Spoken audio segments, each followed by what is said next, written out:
What's going on, everybody, and welcome to episode 21 of the We Fought Back series, where today I will be discussing the Creole Case of 1841. The Creole Case was the result of an American slave revolt in November 1841 on the board the Creole, a ship involved in the United States coastwise slave trade. As a consequence of the revolt, 128 enslaved people won their freedom in the Bahamas, then a British possession. Because of the number of people eventually freed, the Creole Mutiny was the most successful slave revolt in U.S. history. In the fall of 1841, the brig Creole, which was owned by the Johnson and Epperson Company of Richmond, Virginia, transported 135 slaves from Richmond for sale in New Orleans, Louisiana. The Creole had left Richmond with 103 slaves and picked up another 32 in Hampton Roads, Virginia. Most of the slaves were owned by Johnson and Epperson, but 26 were owned by Thomas McCargo, a slave trader who was one of the Creole passengers.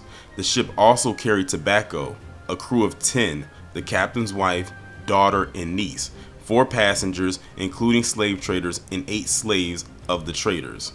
Madison Washington, an enslaved man who escaped in Canada in 1840 but was captured and sold when he returned to Virginia in search of his wife Susan, was among those being shipped to New Orleans.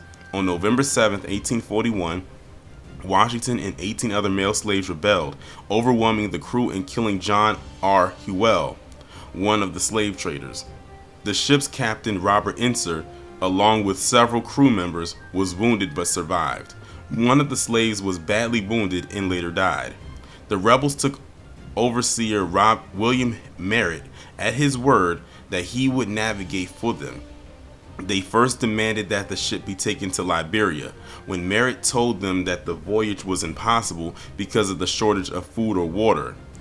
Another rebel, Ben Blacksman, said they should be taken to the British West Indies because he knew the slaves from the Hermosa had gained their freedom the previous year under a similar circumstance. On November 9, 1841, the Creole reached Nassau, where it first was boarded by the harbor pilot and his crew, all local black Bahamians. They told the American slaves that under British law they were free and then advised them to go ashore at once. As Captain Inser was badly wounded, the Bahamian quarantine officer took First Mate Zephaniah Gifford to inform the American consul of the event. At the consul's request, the British governor of the Bahamas ordered a guard to board the Creole to prevent the escape of the men implicated in Hewell's death. The British took Washington and 18 other conspirators into custody under charges of mutiny, while the rest of the enslaved were allowed to live as free people, including some people who remained in the Bahamas and others who sailed to Jamaica.